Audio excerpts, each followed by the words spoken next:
Muy buenas noches, mis amados, que el Señor les bendiga. Qué privilegio el podernos reunir en esta noche, el poder compartir con ustedes esta enseñanza acerca de un tema que es sumamente importante en la palabra de Dios, que es la ley y el evangelio, o la ley y la gracia. Pero antes de entrar en el tema, le voy a rogar que me acompañe para orar. Padre bendito, te damos gracias, Señor, en el nombre de Jesús, por esta noche, por el privilegio que tú nos permites de podernos reunir por este medio para escudriñar tu palabra, Señor. Y Padre, te damos gracias porque tú eres un Padre bueno que tiene cuidado de cada uno de nosotros en cada uno de los detalles de su vida, Señor. Tú nos has libertado, nos has salvado, nos has restaurado, sanado, provisto, Señor, fortalecido, nos has dado una identidad, una familia, Señor, y en fin, tantas cosas maravillosas que has hecho por cada uno de nosotros, Padre. En esta hora, Señor, no solamente te venimos dando gracias por todo lo que tú has hecho en nuestras vidas, por lo que estás haciendo y por lo que harás, Señor, sino también, mi Dios y Padre bendito, te damos gracias, Señor, por tu Espíritu Santo que está sobre cada uno de nosotros, Señor, y te pedimos, Padre, que rompa todo yugo de mentira, de argumento y de razonamiento falso que se esté oponiendo al conocimiento tuyo, a la obediencia a tu palabra y a la vida abundante que tenemos en ti, Señor. Te pedimos que tu Espíritu Santo abra nuestros ojos, nuestro entendimiento, nuestros oídos, pero por sobre todo que prepare nuestro corazón para que tu palabra quede sembrada en una tierra fértil y produzca fruto y fruto en abundancia para la gloria de tu nombre. Te lo pedimos todo, Señor, en el nombre precioso de Cristo Jesús. Amén y amén. Muy buenas noches, mis amados hermanos. Bienvenidos a esta transmisión. Muchísimas gracias por conectarse. El día de hoy vamos a tratar un tema que es sumamente importante y controversial en el cuerpo de Cristo, que es la relación entre la ley y la gracia. Es un tema que en la palabra de Dios está muy explícito, pero que ha resultado en algunas malas interpretaciones y en la formación incluso de algunas sectas derivadas de una mala interpretación de este pasaje o de este tema. Para comenzar vamos a leer un pasaje muy importante en el Sermón del Monte. Recordemos que hemos estado los jueves tratando acerca de las temáticas del Sermón del Monte, un sermón que es reconocido por muchos como la constitución del cristianismo, porque trata los puntos, es como un resumen de todo el Evangelio que trata los puntos fundamentales de la vida del creyente. Y en el Sermón del Monte Jesús nos habla acerca precisamente de la ley y del Evangelio. En Mateo capítulo 5, versículos del 17 al 20. La palabra de Dios dice: no penséis que he venido para abrogar la ley o los profetas. No he venido para abrogar, sino para cumplir. Porque de cierto os digo que hasta que pasen el cielo y la tierra, ni una jota ni una tilde pasará de la ley hasta que todo se haya cumplido. De manera que cualquiera que quebrante uno de estos mandamientos muy pequeños y así enseñe a los hombres, muy pequeño será llamado en el reino de los cielos. Mas cualquiera que los haga y los enseñe, éste será llamado grande en el reino de los cielos. Porque os digo que si vuestra justicia no fuere mayor que la de los escribas y fariseos, no entraréis en el reino de los cielos. ¿Qué es lo que nos está diciendo Jesús? En primer lugar, Jesús nos está estableciendo el carácter eterno de la ley. Pero, sin embargo, encontramos, por ejemplo, en los escritos de Pablo, encontramos algunos pasajes donde él nos menciona que ya no estamos bajo la ley, sino que bajo la gracia. Y por el otro lado, el mismo Jesús en algunos momentos confronta la ley con los fariseos y con los escribas. Entonces, ¿qué es lo que realmente sucede? Lo que sucede y la explicación de este punto es que En el judaísmo, en los tiempos de Jesús, habían 4 significados diferentes para la palabra ley. El primero eran los 10 mandamientos, que eso lo encontramos en Deuteronomio capítulo 5, versículo 22 y en Éxodo capítulo 34, versículo 28. Y en este último pasaje la palabra de Dios dice, y él, hablando de Moisés, estuvo ahí con Jehová 40 días y 40 noches, no comió pan ni bebió agua, y escribió en tablas las palabras del pacto, los 10 mandamientos. Ese es el primer significado de ley en el antiguo para el judaísmo. Luego tenemos un segundo significado que son que se refiere a los 5 primeros libros de la Biblia, o sea, el Pentateuco. Y esta denominación a esos libros de la Biblia la encontramos en Josué capítulo 1, versículo 7, que la palabra de Dios Dios instruye a Josué acerca de lo siguiente. Le dice, solamente esfuérzate y sé muy valiente para cuidar de hacer conforme a toda la ley que mi siervo Moisés te mandó. No te apartes de ella ni a diestra ni a siniestra, para que seas prosperado en todas las cosas que emprendas. La ley que mi siervo te mandó es los 5 primeros libros de la Biblia, que son reconocidos como el Pentateuco: Génesis, Éxodo, Número, Levíticos y Deuteronomio.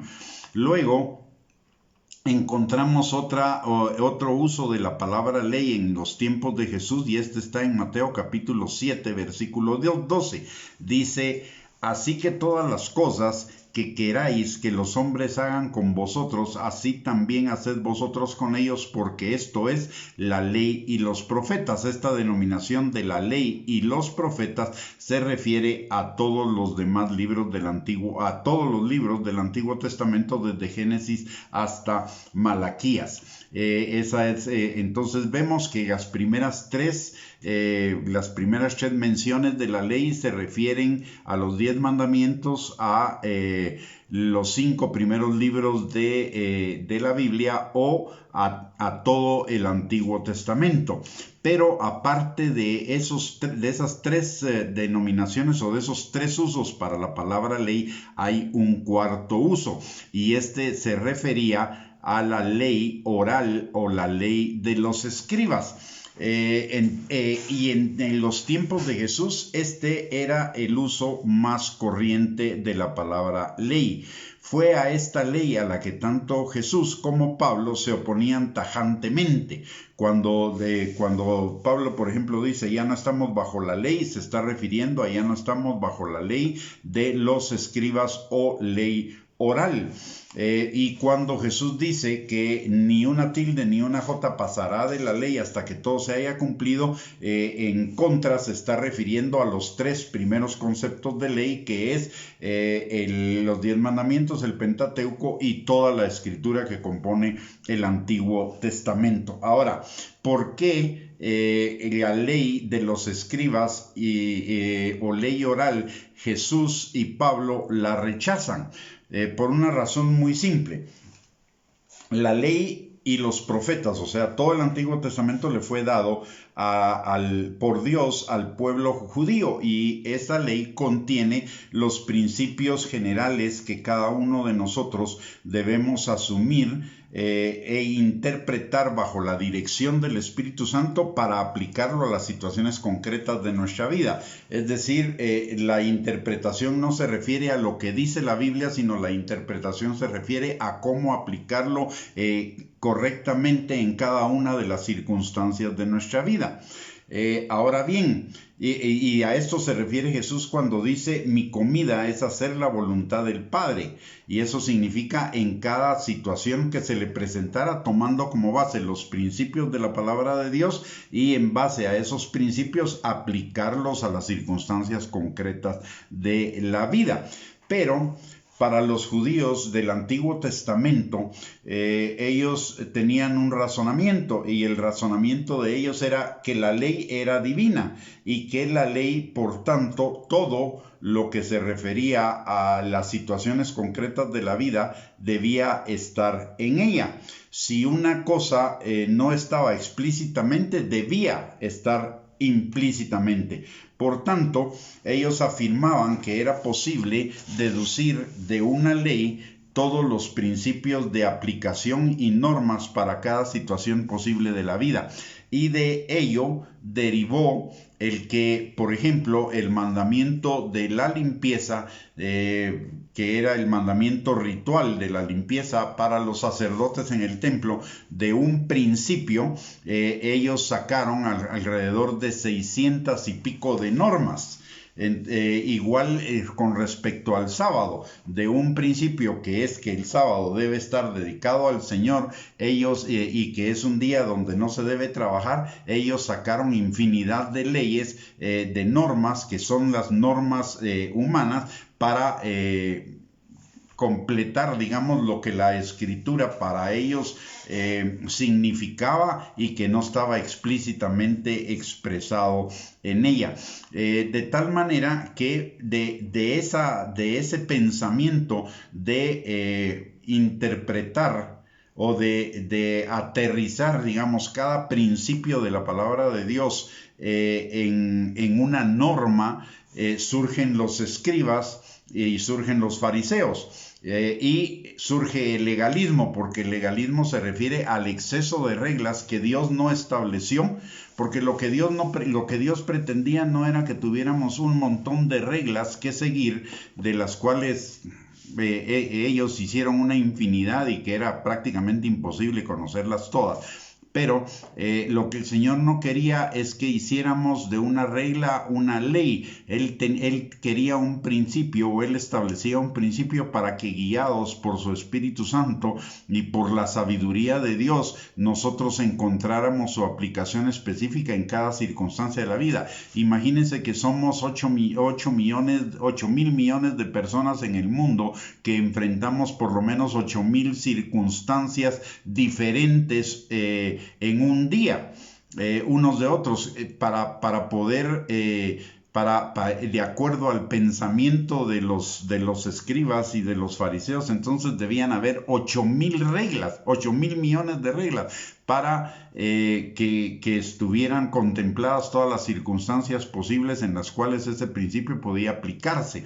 Por eso a esa situación se le llama legalismo, es un montón de reglas humanas, y Jesús las combate diciendo: ustedes invalidan los mandamientos de Dios por sus leyes humanas, por sus tradiciones humanas. En principio, los escribas surgen a la vida judía como los encargados de concretar esos principios de la palabra de Dios en reglas aplicables a cada circunstancia de la vida. Y eso llegó a ser de tal manera, o llegó a ser de tal amplitud, obviamente, ¿verdad? De un mandamiento, de un principio de Dios, se pueden sacar muchísimas reglas. Resulta que al final todas esas reglas y normas se agruparon en lo que se llama la Mishnah. Y la Mishnah o Mishnah contiene 63 tratados, es decir, incluso más libros o más tratados que los libros del Antiguo Testamento. Recordemos que los libros del Antiguo Testamento son 39, mientras que aquí son 63 tratados. Pero además de eso surgieron los Talmudes. Los Talmudes eran los comentarios que explicaban la Mishnah. Y estos, hay dos Talmudes para los judíos. Uno es el Talmud de Jerusalén, que contiene 12 volúmenes, o que consiste de 12 volúmenes, y el Talmud de Babilonia, 60. Entonces imagínense que uno, de acuerdo a lo que decían los escribas y los fariseos, uno debía conocer los 39 libros de la Biblia, más los 63 tratados de la Mishnah, más los 60 tratados del Talmud de Babilonia. Eso implicaba una cantidad de lectura y de información increíble. ellos eran, de ahí surgen los escribas, pero después surgen de los escribas, se derivan los fariseos, que eran los que se separaban para cumplir todas esas reglas y normas. El problema con esto es que para los escribas y los fariseos su religión eran las normas. El centro de su religión eran las normas de la ley oral o la ley de los escribas en lugar de ser Dios. Y esto es a lo que se refieren entonces Pablo y Jesús cuando critican la ley o critican las reglas de los hombres. Se están refiriendo a la ley oral o a la ley de los escribas. Jesús, de hecho, las quebrantó repetidamente cuando, por ejemplo, cuando Jesús sanó a las personas en sábado, quebrantaba las reglas de esa ley porque esa ley contemplaba que no se podía sanar a nadie en sábado. Lo único que se podía hacer era aplicar algunos paliativos para que la sanidad, para que aguantara el sábado y que la sanidad se realizara en domingo, lo cual es francamente ridículo, ¿verdad? Y por eso dice Jesús, ustedes ponen tantas reglas que ni ustedes mismos las pueden cumplir. Porque era una infinidad de reglas impresionante. Entonces, debemos tener claro que cuando en la palabra de Dios encontramos algún pasaje que rechaza la ley, no se está refiriendo a la ley de Dios, se está refiriendo a la ley que habían establecido los escribas y los fariseos, que era la ley primero oral y después escrita en la Mishnah y en el Talmud. No se estaba refiriendo a la ley a las leyes que Dios había dado en su palabra en los 39 libros del Antiguo Testamento. Y además viene Jesús, como ya vimos en ese pasaje de Mateo 5, versículos del 17 al 20, dice, no penséis que he venido para abrogar la ley o los profetas. No he venido para abrogar, sino para cumplir. Es decir, él está afirmando la validez de los 39 libros del Antiguo Testamento. Y la ley y los profetas dada por Dios contenían más que mandamientos, aunque estaban en la forma de mandamientos, pero por ejemplo si vemos los 10 mandamientos son principios que Dios nos está dando para aplicar a las situaciones de nuestra vida. No están en las reglas específicas. Por ejemplo, cuando Él dice no mentirás, lo que está diciendo es no afectes el testimonio ni hables mal de la vida de las demás personas, y eso tiene diferentes aplicaciones en diferentes contextos. Entonces el Señor no nos da las diferentes aplicaciones en los diferentes contextos porque lo que se pretendía con la ley era establecer los principios generales para que nosotros dependiéramos de la dirección de la palabra de Dios y del Espíritu Santo para aplicar esos principios a nuestra vida. Por eso Romanos capítulo 8 versículo 14 dice que los que somos hijos de Dios somos guiados por su Espíritu. Es decir, la palabra que el Espíritu nos dirige a aplicar en formas específicas, en las circunstancias específicas de nuestra vida. Entonces, la esencia de la ley de esos principios, eran esos principios que Dios establece en su palabra, algunos en la forma de mandamientos y otra en la forma de enunciados, y esos son principios generales que cada uno de nosotros debíamos asumir y aplicar concretamente a las diferentes circunstancias de nuestra vida. Jesús vino y Jesús vino también para que los hombres pudiéramos redescubrir cuál es el verdadero sentido de la ley.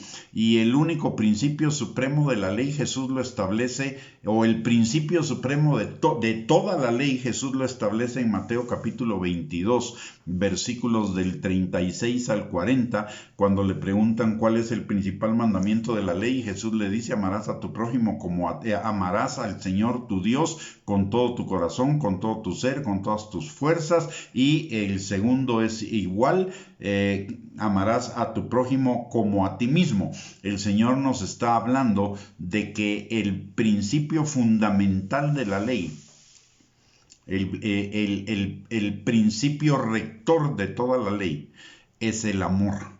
El amor a Dios, que se manifiesta en el cumplimiento de sus mandamientos, y el amor al prójimo, que se manifiesta en el servicio, en el cuidado, en el atender al prójimo, en el respeto, primero en la devoción a Dios, en la reverencia a Dios y en el respeto a las demás personas. Por eso en Mateo capítulo 7, versículo 12, que habla de la regla de oro, dice que la regla de oro es: no le hagas a tu prójimo lo que tú no quieres que te hagan a ti. Ese es el principio, uno de los principios, está hablando de uno de los principios fundamentales de la ley, que es el respeto al prójimo. Pero también la reverencia habla, como ya vimos en Mateo 22:36, habla de la reverencia a Dios, a su nombre, a su palabra, a su espíritu. Y respeto a los demás, y esto lo encontramos muy claramente establecido en los 10 mandamientos. En los 10 mandamientos, el primero, el segundo, el tercero y el cuarto se refieren a la reverencia a Dios, mientras que del quinto al sexto se refieren al respeto a los demás. Y para verlo del respeto a los demás, para verlo claramente, el quinto mandamiento es honrar a padre y madre. Esto significa respeto por los padres. No matarás, es respeto por la vida. No robarás, es respeto por la propiedad por la vida. El no matarás es respeto a la vida de los demás. El no robarás es respeto a la propiedad de los demás.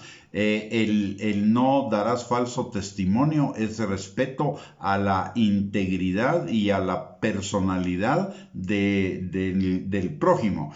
El no mentir es respeto al prójimo para que conozca verdaderamente, valga la redundancia, la verdad.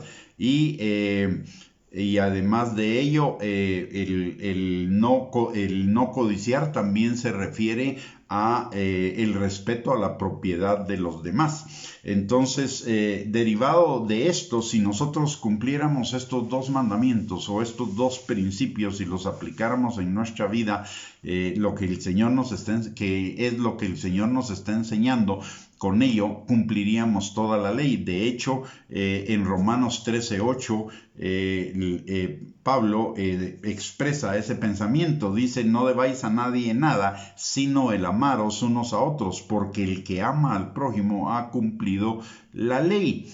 Entonces, lo que Jesús vino es a desechar toda esa reglamentación, toda esa abundancia o sobreabundancia de reglas y normas humanas que habían establecido los escribas y los fariseos, y regresarnos al principio fundamental de la ley de Dios, de la palabra de Dios, que es la reverencia a Dios y el amor al prójimo. Y esa reverencia y ese respeto es lo que vino a cumplir Jesús, a demostrárnoslo en su propia vida y en su propia experiencia.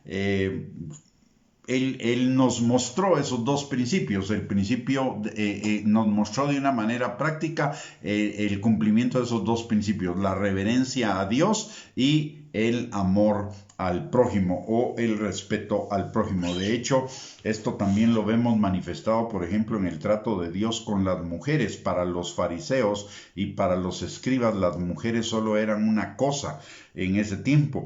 Sin embargo, el hecho de que Jesús tomara el tiempo para hablar con la mujer adúltera, con la mujer samaritana, con la mujer sirofenicia, que resucitara al hijo de la viuda, que las primeras noticias de su resurrección fueran recibidas por mujeres y todo, nos habla de la revalorización de la mujer, del respeto hacia la mujer, que en el tiempo de los escribas y de los fariseos, no de los principios del Antiguo Testamento, sino de la forma como los fariseos y los escribas habían establecido la relación con las mujeres eran prácticamente una cosa. En la palabra de Dios en ningún momento encontramos establecido que las mujeres sean una cosa. Hay mandamientos que protegen específicamente o principios que protegen específicamente a la mujer,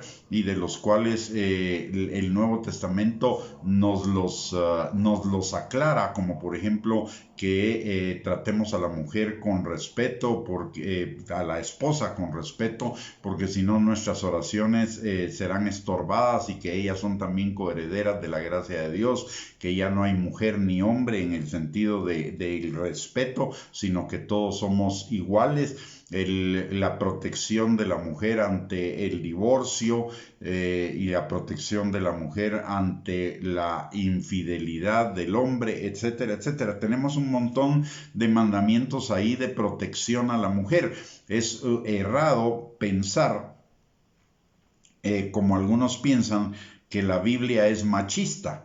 La Biblia en ninguna manera es machista. La Biblia es un libro que desde Génesis hasta Apocalipsis nos manifiesta el respeto del hombre, de Dios por el hombre y por la mujer, pero que fue tergiversado en la práctica por ese montón de reglas y leyes que hicieron los escribas y los fariseos. Así que de ninguna manera podemos decir que la palabra de Dios es machista. El machismo se debió al montón de reglas de los escribas y de los fariseos que fueron confrontados por Jesús en cuanto precisamente a muchas de las situaciones a las cuales se prestaba ese reglerío, por decirlo de algún nombre, que ellos se habían inventado y que no estaban dentro de lo que era la palabra de Dios.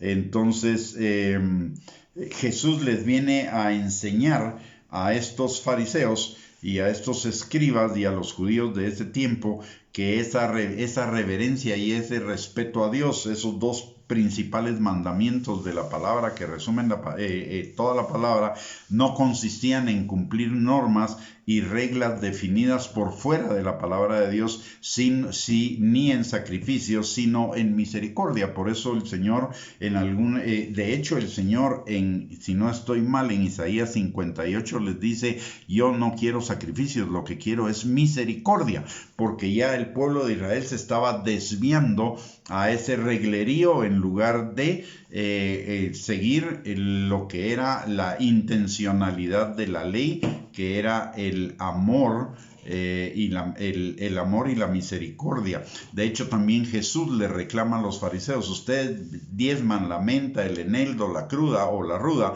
pero se han olvidado de la misericordia, la justicia y el amor. Y esto lo dice en Mateo capítulo 23, en lugar del amor es la fe.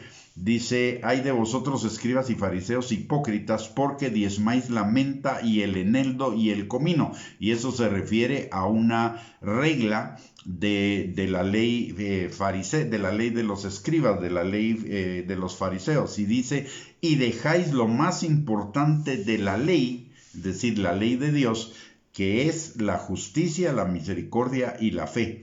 Esto era necesario hacer sin dejar de hacer aquello. Entonces, claramente también la palabra de Dios nos establece el espíritu de toda la ley, de toda la palabra, que es la reverencia a Dios y el amor, en 1 Corintios capítulo 13, versículos del 1 al 3, cuando la palabra nos enseña: si yo hablase lenguas humanas y angélicas y no tengo amor, vengo a ser como metal que resuena o címbalo que retiñe. Habla de dones. Y si tuviese profecía y entendiese todos los misterios y toda ciencia, y si tuviese toda la fe, de tal manera que trasladase los montes y no tengo amor, nada soy. Está hablando de la fe. Fe sin amor, así como dones sin amor. Y luego dice: y si repartiese todos mis bienes para dar de comer a los pobres, y si entregase mi cuerpo para ser quemado y no tengo amor, de nada sirve. Es decir, un corazón generoso un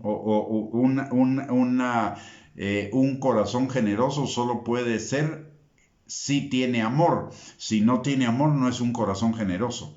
Y lo mismo, un sacrificio, si no tiene amor, no es un sacrificio válido. Eso es lo que nos está enseñando este pasaje en la palabra de Dios, que resume o que aclara o profundiza en la enseñanza de Jesús en Mateo capítulo 5 y versículos del 17 al 20, que es el tema de nuestra enseñanza del día de hoy. Cuando Jesús habló de la ley y del Evangelio, estaba estableciendo ciertos principios generales. El primer principio es que no hay un rompimiento entre la ley y el Evangelio.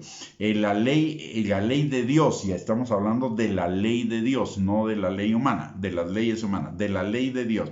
Que la ley de Dios es el antecedente y el fundamento del Nuevo Testamento. El Nuevo Testamento no viene a cambiar la ley, la viene a ampliar, viene a redescubrir los principios principales de la ley. De hecho, eso nos lo enseña Jesús en el mismo Sermón del Monte, cuando dice: oísteis que fue dicho, no matarás. Eso es la ley, el principio de la ley de Dios. Pero dice: pero si tú insultas a tu hermano, lo llamas necio, lo llamas fatuo, entonces incumpliste el mandamiento de no matarás, porque no se trata solo de no matar físicamente, sino se trata de no causar daño con la lengua, con la murmuración, con el juicio, con la crítica, etcétera, etcétera. Entonces, Jesús estaba ampliando el principio de la escritura en contraste con lo que habían hecho los fariseos y los escribas de hacer una normativa interminable sobre cada principio de la palabra de Dios. Luego, lo que el Señor nos dice, lo que nos está enseñando entonces, es que el espíritu, el principio general que está detrás de la ley de Dios en el Antiguo Testamento sigue estando en el Nuevo Testamento. No varía, no cambia, es eterno. Por un lado. Por el otro lado, nos está también aclarando el por qué había necesidad de tener una ley antes de que pudiera venir el Evangelio. Y esa necesidad era porque la humanidad necesitaba aprender la diferencia. Primero que nada, necesitaba aprender la diferencia entre el bien y el mal. Esto nos lo enseña Romanos 7:7. Dice: ¿qué diremos pues? ¿La ley es pecado? En ninguna manera. Pero yo no conocí el pecado sino por la ley, porque tampoco conociera la codicia si la ley no dijera no codiciarás. Es decir, la ley en principio está establecida para que nosotros aprendamos la diferencia entre el bien y el mal. Luego, también, una vez conocido el bien y el mal, teníamos que entender y reconocer nuestra propia incapacidad para cumplir las demandas de la ley de Dios y responder a sus mandamientos, que es lo que nos enseña Romanos capítulo 3, versículo 20. Y dice: ya que por las obras de la ley ningún ser humano será justificado delante de él, porque por medio de la ley es el conocimiento del pecado. Es decir, por mucho, lo que nos está diciendo este pasaje es por mucho que la gente hubiera cumplido el montón de normas de la ley oral, de la ley de los escribas y de los fariseos, de todos modos, de ninguna manera hubiera podido ser justificado. Porque no la podía cumplir totalmente. Por lo tanto, la salvación no se daba por el cumplimiento de la ley oral o de la ley de la Mishnah y de los Talmudes, como lo enseñaban los escribas y los fariseos, sino el cumplimiento de la ley era el amor, no ese montón de reglas que ellos habían establecido. Entonces, Jesús lo que nos viene a recordar es la incapacidad de que nosotros cumplamos las demandas de la ley a la perfección. Y esto nos lleva a la necesidad de aprender el sentimiento del pecado, de la indignidad, de nuestra indignidad y de nuestra incapacidad. Eso nos lo enseña Mateo capítulo 7, versículo número 25. Dice la palabra: así que, queriendo yo hacer el bien, hallo esta ley, que el mal está en mí, porque según el hombre interior me deleito en la ley de Dios, pero veo otra ley en mis miembros que se rebela contra la ley de mi mente y que me lleva cautivo a la ley del pecado que está en mis miembros. Miserable de mí, ¿quién me librará de este cuerpo de muerte? Gracias doy a Dios por Jesucristo, Señor nuestro, así que yo mismo con la mente sirvo a la ley de Dios, mas con la carne a la ley del pecado. Lo que este pasaje nos está enseñando es que aunque hubiera cumplido todos los principios de la ley de los fariseos y de los escribas, de ninguna manera hubiera igualmente logrado la justificación. ¿Por qué? Por la ley del pecado que opera en nuestros miembros. Es decir, necesitábamos, por la ley reconocemos el pecado, nuestra indignidad y nuestra incapacidad para no pecar. Y esto nos lleva al punto central del objetivo de la ley, que es de la ley de Dios, no de la ley de los fariseos y de los escribas, de la ley de Dios. Nuestra necesidad de un Salvador, es decir, nuestra necesidad de Jesucristo. Y la necesidad de Jesús la tenemos por nuestra incapacidad para salvarnos por nosotros mismos. Eso es en realidad al final el objetivo de la ley, llevarnos al fin de nuestros recursos, al fin de nuestra capacidad, al fin de nuestra autosuficiencia, para reconocer nuestra necesidad de un Salvador que es Cristo Jesús, que vino a morir por cada uno de nosotros para el perdón de nuestros pecados, que cargó el pecado de todos nosotros, pasado, presente y futuro, para que nosotros pudiéramos tener vida eterna. Por el otro lado,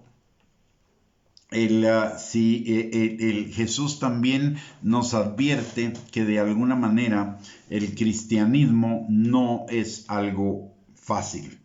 Nos lo dice en Mateo 5:18, porque de cierto os digo que hasta que pasen el cielo y la tierra, ni una jota ni una tilde pasará de la ley hasta que todos se haya cumplido, de manera que cualquiera que quebrante uno de estos mandamientos muy pequeños y así enseñe a los hombres, muy pequeño será llamado en el reino de los cielos. Mas cualquiera que los haga y los enseñe, este será llamado grande en el reino de los cielos. Porque os digo que si vuestra justicia no fuere mayor que la de los escribas y fariseos, no entraréis en el reino de los cielos. Es decir, lo que Jesús nos está haciendo es recuperar el estándar de la Escritura, que es un estándar superior al de los escribas y fariseos. Los escribas y fariseos, su estándar, según ellos, para alcanzar la salvación era cumplir esas normas. Pero el estándar que Jesús nos establece para verdaderamente ser salvos son dos. Uno, la necesidad de un Salvador, y dos, la necesidad de que cada día vayamos siendo transformados para vivir en amor. Y esto va dirigido principalmente, el hecho de esta manifestación de Jesús, de que si nuestra justicia no fuera mayor que la justicia de los escribas y de los fariseos, va dirigida específicamente a aquellos que podrían decir que Cristo es el fin de la ley y que por lo tanto, como Cristo es el fin de la ley, ya no hay ley, entonces ahora podemos hacer lo que nos dé la gana. O algunos podrían pensar que todos los deberes y responsabilidades y demandas que la palabra de Dios nos establece son cosas del pasado. Pero Jesús nos enseña y advierte que la integridad del cristiano, que la vida del cristiano, los hechos del cristiano deben exceder a los de los escribas y los fariseos. Y esto lo encontramos no solo en Mateo 5:20, sino en las enseñanzas posteriores de Jesús, cuando Jesús dice: oísteis que fue dicho, eso es en la ley farisea, pero yo les digo. Oíste, y lo dice varias veces, ¿no? Hay varios temas en los cuales él nos enseña o utiliza este principio, y es el tema de no matar, el tema del adulterio, el tema del divorcio, el tema de las limosnas, también el tema de las oraciones. En fin, lo ejemplifica Jesús en muchas enseñanzas posteriores. La motivación que tenían los escribas y que tenían los fariseos, como ya lo dijimos, era la de cumplir sus propias leyes, pero la motivación que el Señor nos enseña es el amor. Es el único deseo del cristiano, o debe ser el único deseo del cristiano, el amor a Dios en respuesta al amor que Él ha tenido por nosotros, y el amor al prójimo, porque el prójimo es la imagen y semejanza de Dios, así como lo somos cada uno de nosotros. En Romanos capítulo 13, versículo 8 nos lo dice, nos lo enseña claramente las Escrituras. Dice: no debáis a nadie nada, sino el amaros unos a otros, porque el que ama al prójimo ha cumplido la ley. Y recordemos nuevamente otras escrituras que ya mencionamos, como 1 Corintios 13, del 1 al 3, que nos enseña que por muchas cosas que hagamos y las hacemos sin amor, no sirve de nada. Y Juan capítulo 14, versículo 15, que el amar a Dios es cumplir sus mandamientos, y cumplir sus mandamientos es básicamente amarlo a Él con total reverencia y amar al prójimo con total respeto. Y Mateo capítulo 7, versículo 12, que nos enseña que nos dice lo siguiente: así que todas las cosas que queráis que los hombres hagan con vosotros, así también haced vosotros con ellos, porque esto es la ley y los profetas. Cuando nos damos cuenta de cómo Dios nos ha amado, pues nuestro único anhelo es responder a ese amor. Recordemos lo que dice y que es una realidad en nuestras vidas, lo que dice Lucas capítulo 6, versículo 47. Dice la palabra que al que mucho se le perdona, mucho ama. Entonces, nosotros amamos a Dios porque Él nos amó primero. Dice también Primera de Juan, y es Primera de Juan 4:19, si no estoy mal. Entonces, nosotros amamos a Dios porque Dios nos amó primero. ¿Cómo nos amó Dios? Perdonándonos todos nuestros pecados. Por esa razón, al que mucho se le perdona, mucho ama.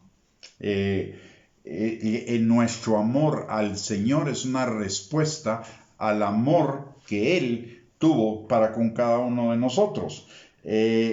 Un amor y un amor tanto a Dios como al prójimo, que no va a ser perfecto. Ese amor va a ser perfeccionado hasta el día de Jesucristo, va a llegar a ser perfecto hasta el día que nos presentemos delante del Señor. Filipenses capítulo 1, versículo 6 dice que el que comenzó la buena obra en nosotros la perfeccionará hasta el día de Jesucristo.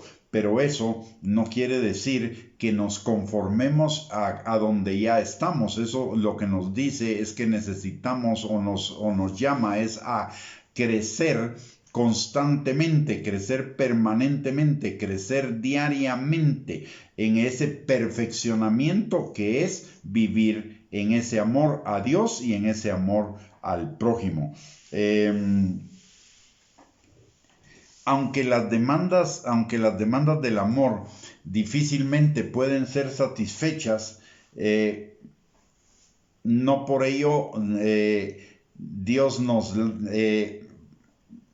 como las demandas de la ley, la demanda del amor, difícilmente va a ser satisfecha o puede ser satisfecha por nosotros mismos. Primero que nada, el Señor nos da su palabra y nos da su Espíritu Santo para que lo podamos hacer, para que podamos crecer en ese amor, número uno.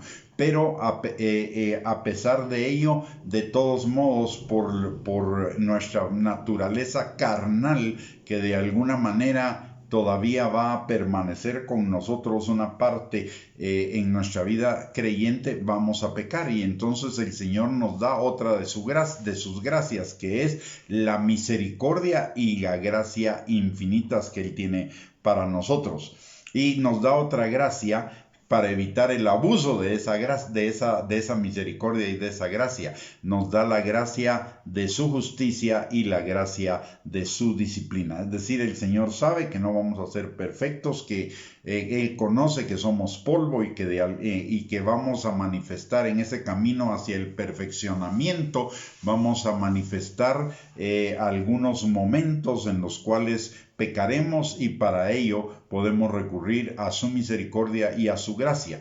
Y si persistimos en el pecado, pues Él va a usar de su justicia y de su disciplina amorosa para regresarnos al punto en el cual nosotros sigamos en ese camino de perfeccionamiento, que a la vez es un camino de bendición para cada uno de nosotros.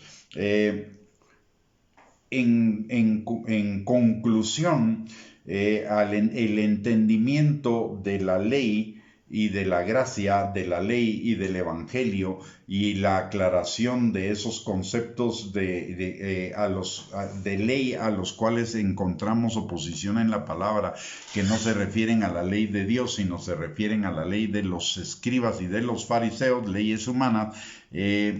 Entonces podemos llegar a algunas conclusiones. La primera de ellas es que necesitamos un Salvador, por gracia, por medio de la fe. No un Salvador por nuestros méritos, por nuestras obras, que sería el cumplimiento de ese reglerío que pusieron los fariseos y los escribas, que ellos suponían que por el cumplimiento de todas esas reglas podrían ser justificados y salvos del Señor. Es la negación de ese punto de los fariseos, es el que necesitamos a un Salvador, que es Cristo Jesús, y un Salvador que es por gracia, por medio de la fe. También por nuestra imperfección, el reconocimiento de nuestra imperfección para cumplir todos los requerimientos de la ley del amor, de la ley real, de la ley de la libertad, le llama el Nuevo Testamento a esos dos mandamientos que resumen el amor. Es que por ello también la palabra de Dios nos da el método de reconciliación de nuestras fallas, de nuestros pecados en el cumplimiento de esos mandamientos, en Primera de Juan capítulo 1 versículo 9, que dice que si nosotros pecamos, abogado tenemos para con Dios a Jesucristo, quien es fiel y justo para perdonarnos nuestros pecados y limpiarnos de toda maldad. También por lo mismo necesitamos que las misericordias de Dios sean nuevas cada mañana, porque indudablemente todos los días nosotros de alguna manera pecamos por pensamientos, omisión, o por ejecución.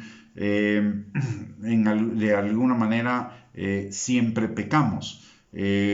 Claro que nuestro objetivo debe ser enfocado en que cada día pequemos menos. Nuestro objetivo debe ser crecer cada día en la santificación, y la santificación es crecer cada día en la vida en amor, y la vida en amor es la manifestación del carácter de Cristo a través de cada uno de nosotros, y la voluntad de Dios es que el carácter de Cristo sea formado en nosotros. Esa es la verdadera santificación. Y por ello la palabra, y como estamos sujetos a cometer errores todos los días en el cumplimiento de ese, y a cometer pecados todos los días por la falta de cumplimiento en algunos aspectos de ese mandamiento, la palabra de Dios dice en Lamentaciones capítulo 3 versículos del 22 al 23 que nuevas son sus misericordias cada mañana, y que nunca decayeron sus misericordias, porque si no ya hubiéramos sido consumidos. También por ello mismo necesitamos morir a nosotros mismos. ¿Por qué? Porque el nosotros mismos es la fuente del egoísmo, y el egoísmo es lo contrario al amor. Por eso la palabra de Dios nos dice en Juan capítulo 3 versículo 30, es necesario que Él crezca, pero que yo mengüe. Y en Mateo capítulo 16 versículo 24, el que quiera ser mi discípulo, niéguese a sí mismo, tome su cruz y sígame. Y Pablo dice en Gálatas capítulo 2 versículo 20, ya no vivo yo, Cristo vive en mí, y lo que ahora vivo en la carne lo vivo en la fe del Hijo de Dios. Entonces necesitamos morir cada día a nosotros mismos para poder vivir en el amor. Recordemos, el cumplimiento de la ley de Dios es el amor. Para vivir en amor necesitamos eliminar el egoísmo. Para eliminar el egoísmo necesitamos morir a nosotros mismos. Por eso la palabra de Dios dice que la voluntad del Señor para con cada uno de nosotros es que el carácter de Cristo sea formado en nosotros, que nuestro yo sea sustituido por el carácter de Cristo, porque el carácter de Cristo es el amor, es la manifestación del amor, la manifestación perfecta del amor. En la medida en que nosotros vamos creciendo a la estatura del varón perfecto, a la plenitud de Cristo, de esa misma manera nuestra vida en amor va a ir perfeccionándose. Y finalmente, por ello necesitamos al Espíritu Santo en nosotros para hacer morir las obras de la carne. Romanos capítulo 8, versículo 13 nos enseña este principio. Las obras de la carne no las podemos hacer morir por nosotros mismos. La carne no pelea contra la carne. Para hacer morir las obras de la carne en nosotros, el egoísmo en nosotros, necesitamos del poder del Espíritu Santo. De hecho, la palabra de Dios en Ezequiel capítulo 36 versículo 27 dice que el Espíritu Santo nos fue dado para que podamos obedecer sus mandamientos. Entonces necesitamos al Espíritu Santo para hacer morir las obras de la carne y que nos guíe para las aplicaciones que necesitamos del mandamiento del amor en las circunstancias concretas que se nos presentan en nuestra vida día a día. Y como lo dice Juan capítulo 16, versículo 13, dice, permítanme, Juan 16, versículo 13, dice la palabra: pero cuando venga el Espíritu de verdad, Él os guiará a toda la verdad, porque no hablará por su propia cuenta, sino que hablará todo lo que oyere y os hará saber todas las cosas que habrán de venir. Cuando la palabra de Dios dice, pero cuando venga el Espíritu de verdad, Él os guiará a toda la verdad. ¿Qué es la verdad? La palabra de Dios. ¿Cuál es el resumen de la palabra de Dios? El amor. Por lo tanto, Él nos guiará al amor, a la aplicación del amor en las circunstancias concretas de nuestra vida. Así que, en resumen, podemos decir, número 1, que cuando la palabra de Dios se opone a la ley, no se está oponiendo a la ley de Dios, no está hablando en contra de la ley de Dios, sino está hablando en contra de la ley que habían inventado los escribas y los fariseos. Por eso Jesús los confronta tan constantemente, porque ellos habían desviado el verdadero cumplimiento de la ley a reglamentos, porque el verdadero cumplimiento de la ley era la vida en amor, no la frialdad del cumplimiento de reglas y normas, número 1. Número 2, que la ley de Dios no va a pasar y probablemente esa ley va a persistir en la eternidad, que es la ley del amor, la obediencia a los mandamientos del Señor y el amor al prójimo, que se concretan en una reverencia a Dios y en un respeto a los demás. Como no podemos vivir permanentemente por nuestra naturaleza, por la programación de nuestra vieja naturaleza que todavía persiste en nosotros, no podemos vivir plenamente en amor. Para eso nos fue dado el Espíritu Santo, para que nos vaya perfeccionando cada día, para ir creciendo en la vida en amor, crucificando las obras de la carne. Y para cuando fallamos, el Señor nos da una salida, que es el confesar nuestros pecados delante de Él, y Él es fiel y justo para perdonarnos y limpiarnos de toda maldad. Y si nos resistimos a ese proceso del perfeccionamiento y a ese proceso del arrepentimiento y del pedir perdón al Señor, el Señor va a usar con nosotros su amorosa justicia y su amorosa disciplina para enderezarnos, porque en el Señor no se cumple aquel dicho que dice que árbol que nace torcido no se endereza. En el Señor todo árbol que nace torcido se endereza, y se endereza a través del amor del Padre, su misericordia, su gracia, su justicia, su disciplina. Así que, mis amados hermanos, por ello es que necesitamos dos cosas. Primero que nada, necesitamos mantener la comunión con el Padre a través del Espíritu Santo, para poder ir creciendo y siendo perfeccionados cada día en el carácter de Cristo. Y segundo, necesitamos el conocimiento de la palabra de Dios, porque la palabra de Dios es la lámpara a nuestro camino, es lámpara a nuestros pies y lumbrera a nuestro camino, y la palabra de Dios también nos dirige al cumplimiento del amor. Y recordemos claramente, ninguno de los principios de la palabra de Dios, desde Génesis 1:1 hasta Malaquías capítulo 4 versículo número 6, que es el final del Antiguo Testamento, ninguno de esos principios ha perdido vigencia. Quien enseñe que ya no necesitamos del Antiguo Testamento está en ignorancia, está manifestando su ignorancia, porque la misma palabra nos enseña: Jesús, escudriñemos las Escrituras, porque ellas son las que dan testimonio de mí. Y esas Escrituras se refería al Antiguo Testamento. Y ahora en nuestro tiempo también al Nuevo, pero en el tiempo en el que Jesús lo dijo, solo existía el Antiguo Testamento. Así que, mis amados hermanos, no debemos tragarnos esa enseñanza que algunos dan, de que ahora ya no tenemos que cumplir los mandamientos de Dios, de ya no tenemos que considerarlos, que ahora la gracia es el permiso para vivir como se nos dé la gana. No es así. La santificación es la vida en amor. La vida en amor es el cumplir la ley a través de la reverencia al Padre y del respeto a los demás. Muy bien, mis amados hermanos, hemos llegado al final de esta enseñanza. Espero que haya sido de bendición para su vida, que haya aclarado el tema de la ley y del papel de la ley en nuestras vidas, y a lo que se refiere el que ya no estamos bajo la ley sino bajo la gracia.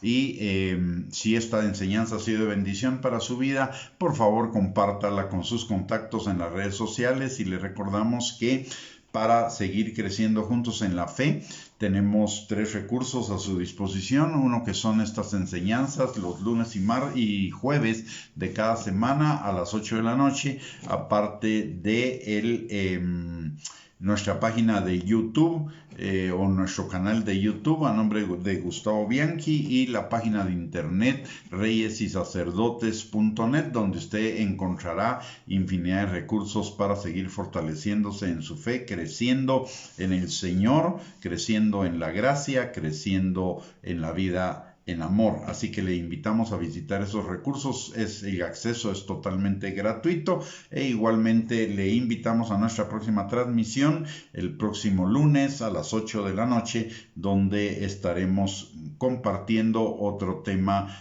para seguir edificándonos en nuestra fe y preparándonos para nuestro final encuentro con el Señor, ya sea porque la venida de Cristo está pronto y sería el arrebatamiento, o bien porque llegará el tiempo en que cada uno de nosotros nos presentaremos delante del Señor y necesitamos estar preparados para ello. Muy bien, vamos a terminar esta transmisión orando.